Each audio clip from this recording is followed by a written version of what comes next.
Waktunya bersaat teduh dengan Tuhan melalui bacaan Alkitab 1 pasal sehari dalam kitab Nabi-Nabi Kecil bahagian ke-7 seri yang pertama. Kitab Nahum pasal 1 dengan perikop judul Murka Tuhan dan firman Tuhan kepada Yehuda dan Niniwe. Mari baca Alkitab, mari dengar Alkitab, dan mari lakukan apa yang Allah firmankan di dalam Alkitab. Maka iman dan pengharapanmu tidaklah sia-sia. Tuhan Yesus Allah Putra, Alfa dan Omega memberkati, dan Allah Roh Kudus akan menuntun untuk memahami. Salam kasih dan doa dari Rumah Produksi Endang Sili Tonga Tanjung Bible Audio Ministry. Mari memulainya dengan doa dalam hati.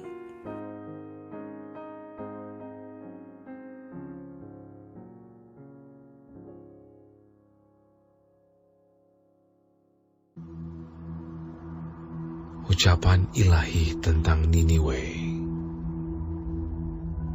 Kitab Penglihatan Nahum orang Elkosh. Tuhan itu Allah yang cemburu dan pembalas. Tuhan itu pembalas dan penuh kehangatan amarah. Tuhan itu pembalas kepada para lawannya dan pendendam kepada para musuhnya.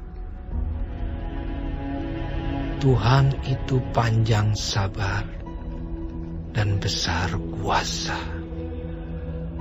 tetapi Ia tidak sekali-kali membebaskan dari hukuman orang yang bersalah.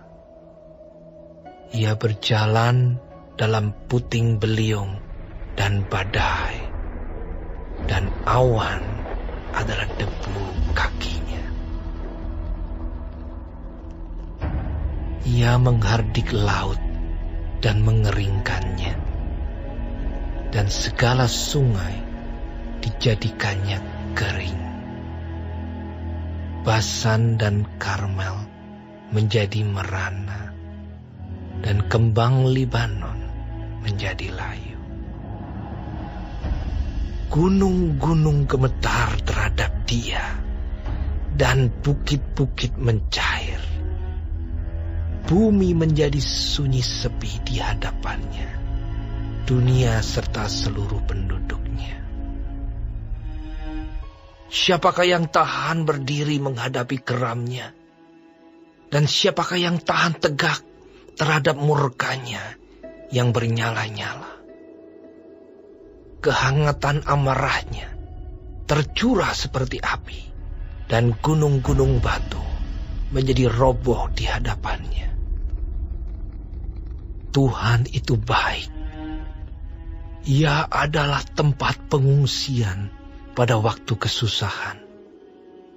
Ia mengenal orang-orang yang berlindung kepadanya dan menyeberangkan mereka pada waktu banjir.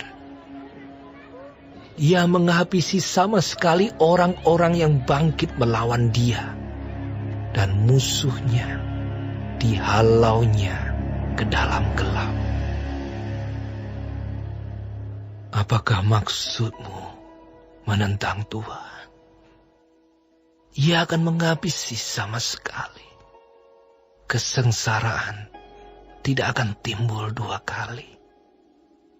Sebab mereka pun akan lenyap seperti duri yang berjalin-jalin, dimakan habis seperti jerami kering. Bukankah daripadamu muncul orang yang merancang kejahatan terhadap Tuhan, orang yang memberi nasihat dursila? Beginilah firman Tuhan. Sekalipun mereka utuh dan begitu banyak jumlahnya, tetapi mereka akan hilang terbabat dan mati binasa. Sekalipun aku telah merendahkan engkau, tetapi aku tidak akan merendahkan engkau lagi.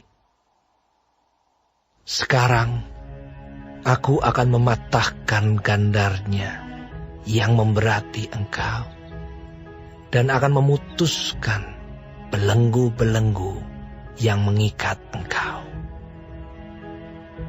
Terhadap engkau, inilah perintah Tuhan. Tidak akan ada lagi keturunan dengan namamu. Dari rumah Allahmu, aku akan melenyapkan patung pahatan dan patung tuangan. Kuburmu akan kusediakan, sebab engkau hina. Lihatlah, di atas gunung-gunung berjalan orang yang membawa berita, yang mengabarkan berita damai sejahtera. Rayakanlah hari rayamu, hai Yehuda. Bayarlah nazarmu, sebab tidak akan datang lagi orang dursila menyerang engkau.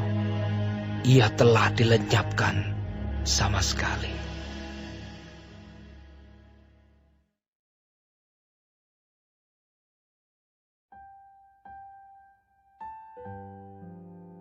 Kita telah menyelesaikan bacaan Alkitab 1 Fasal sehari dalam kitab Nahum Fasal yang pertama. Sedikit perenungan melalui fasal ini tentang jangan main-main dengan panjang sabar Tuhan berdasarkan ayat panduan perenungan terang besar Alkitab Nahum 1 ayat 3 dengan bunyi nas. Tuhan itu panjang sabar dan besar kuasa, tetapi ia tidak sekali-kali membebaskan dari hukuman orang yang bersalah. Ia berjalan dalam puting beliung dan badai, dan awan adalah debu kakinya. Sahabat-sahabat firman, sahabat-sahabat surgawi yang dikasihi oleh Tuhan di mana saja Anda berada. Dalam diri para nabi termasuk Nabi Nahum, pesan nubuat dari Tuhan yang mereka harus sampaikan adalah muatannya sangat berat. Mengapa? Ya, karena isi di dalam nubuat itu ada tangisan dan kepedihan. Dan kali ini, kembali Allah harus berurusan dengan Niniwe. Allah benar-benar telah kehilangan kesabaran terhadap bangsa ini. Niniwe, kota yang mendengar khotbah Yunus 100 tahun sebelumnya dan bertobat dan diselamatkan.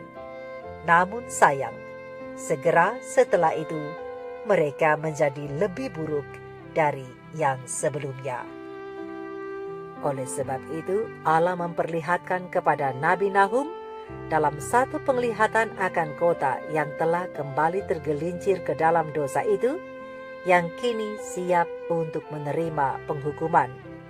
Sahabat-sahabat firman, sahabat-sahabat surgawi, nubuat Tuhan tentang Niniwe melalui Nabi Nahum menunjukkan kepada kita bahwa Tuhan tidak hanya berurusan dengan individu secara perseorangan, tetapi Tuhan Allah juga berurusan dengan mereka secara bangsa atau negara. Ini adalah nubuat yang mengemukakan kebenaran tentang murka Tuhan, dan aplikasinya kepada bangsa-bangsa modern adalah bahwa mereka akan dimintai pertanggungjawaban oleh Tuhan juga. Niniwe adalah kota kuno dan terkenal yang didirikan oleh orang gagah perkasa pertama di dunia, yaitu Nimrod. Lihat Kejadian 10 ayat 9-11. Mulai dari tembok, kuil, istana, prasasti, dan seni pahat Niniwe, kesaksian bisu namun rumit diberikan kepada kota yang berkembang hingga kehancurannya pada tahun 612 sebelum Masehi. Nahum dalam penglihatan ilahi ini menerima lebih dari sekedar pesan yang dikomunikasikan kepadanya dalam bentuk kata-kata atau frasa dari Allah.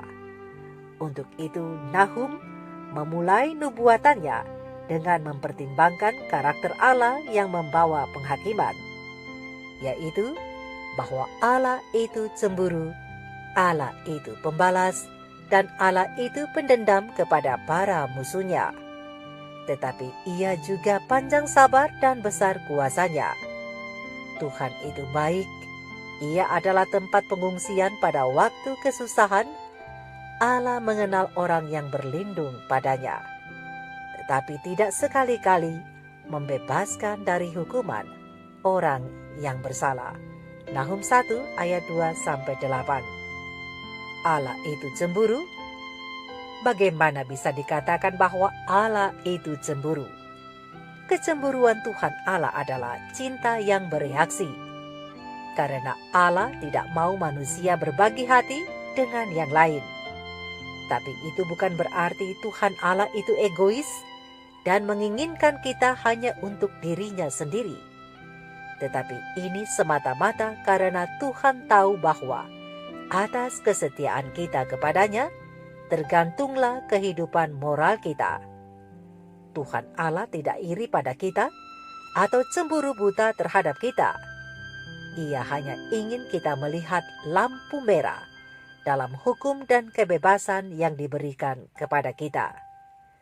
Mengenai Tuhan akan membalas dendam pada musuh-musuhnya, manusia perlu memahami kata-kata ini, bahwa setiap orang yang menentang Tuhan terus-menerus pada akhirnya akan menerima pembalasannya.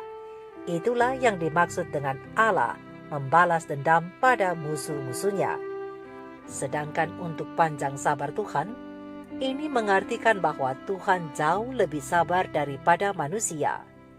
Meskipun ada waktu dan tempat di mana Tuhan benar-benar menunjukkan kemarahannya, namun kemarahan Tuhan itu tidak datang dengan cepat atau sembarangan.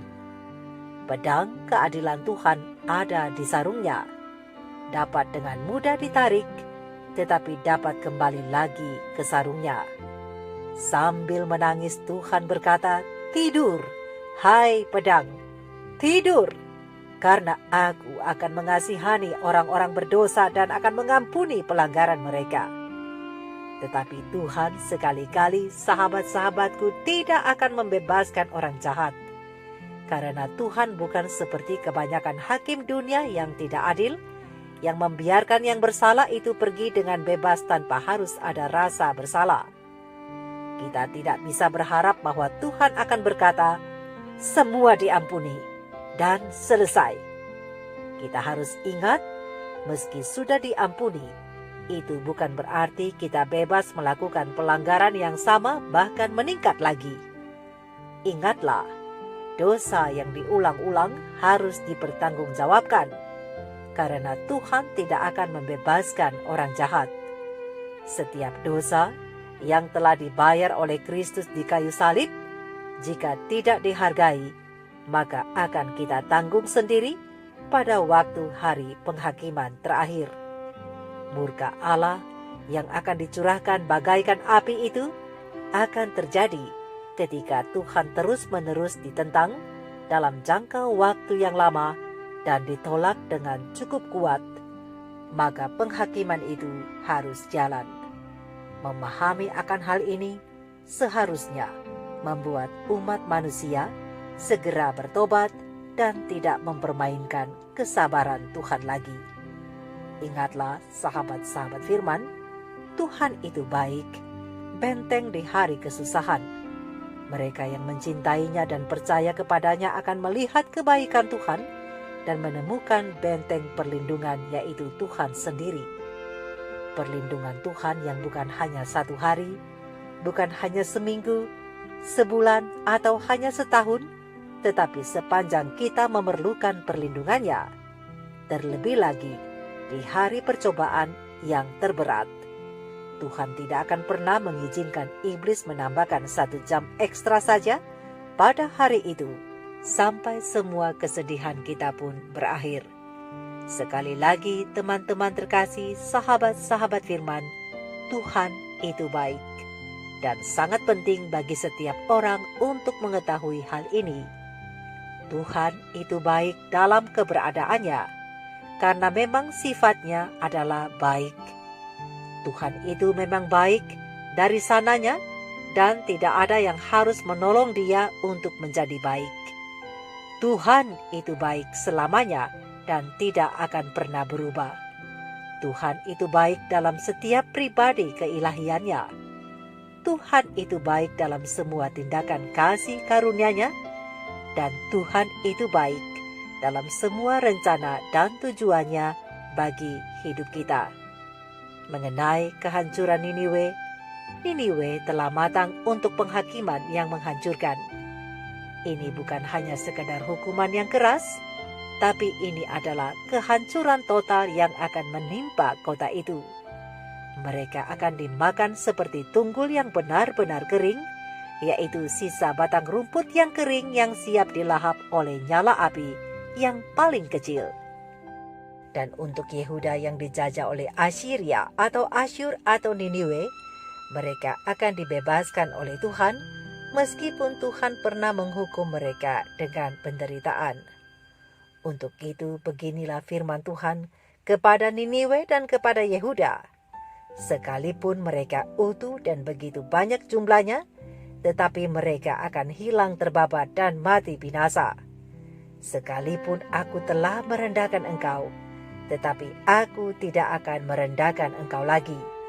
Sekarang aku akan mematahkan gandarnya yang memberati engkau dan akan memutuskan belenggu-belenggu yang mengikat engkau. Sahabat-sahabat firman, tidak bisakah orang percaya hari ini yang terjebak atau tertekan oleh dosa meminta Tuhan untuk mematahkan kuk dosanya? Bisa, sangat bisa. Tapi itu harus dilakukan dengan kemauan penuh untuk berjalan dalam aturan yang Tuhan berikan. Dan Tuhan yang dapat memutuskan kekuatan dosa yang mengikat kita itu. Dengan mengetahui kasih karunia dan belas kasihan Tuhan kepada umat-Nya, seharusnya tidak membuat kita sebagai orang percaya ceroboh dalam ketaatan, namun harus membuat kita lebih bersungguh-sungguh untuk mentaati setiap firman Tuhan. Karena pena Ilham Ilahi Roh Nubuat Christ Object Lesson halaman 177 dan 178 mengatakan, panjang sabar Tuhan itu luar biasa. Lama keadilan itu menunggu, sementara belas kasihan memohon kepada orang berdosa. Tapi keadilan dan hukum adalah tumpuan tahtanya. Mazmur 97 ayat 2. Tuhan itu panjang sabar dan besar kuasa, tetapi Ia tidak sekali-kali membebaskan dari hukuman orang yang bersalah. Ia berjalan dalam puting beliung dan badai, dan awan adalah debu kakinya. Nahum 1 ayat 3. Dunia telah menjadi berani dalam melanggar hukum Tuhan karena kesabarannya yang begitu lama. Manusia telah menginjak-injak otoritas hukumnya. Mereka telah memperkuat satu sama lain dalam penindasan dan kekejaman terhadap warisnya dan berkata, bagaimana Allah tahu hal itu? Adakah pengetahuan pada yang maha tinggi? Mazmur 73 ayat 11. Tetapi ada garis yang tidak bisa mereka lewati. Waktunya sudah dekat ketika mereka akan mencapai batas yang ditentukan. Bahkan sekarang, mereka hampir melampaui batas-batas panjang sabar Tuhan, batas-batas kasih karunia, batas belas kasihannya. Tuhan Allah akan mengatur untuk membela kehormatannya sendiri dan untuk membebaskan umat-Nya serta menekan gelombang ketidakbenaran. Jadi sahabat-sahabat firman adalah baik bagi semua orang, bagi kita umat-umat percaya, untuk melihat dengan iman apa yang dikatakan di dalam kitab Nahum pasal yang pertama ini tentang Allah yang berbicara tentang kengerian besar kepada orang fasik dan penghiburan bagi orang percaya. Mari kita renungkan ini bersama. Tuhan Yesus memberkati. Maranatha. Shalom.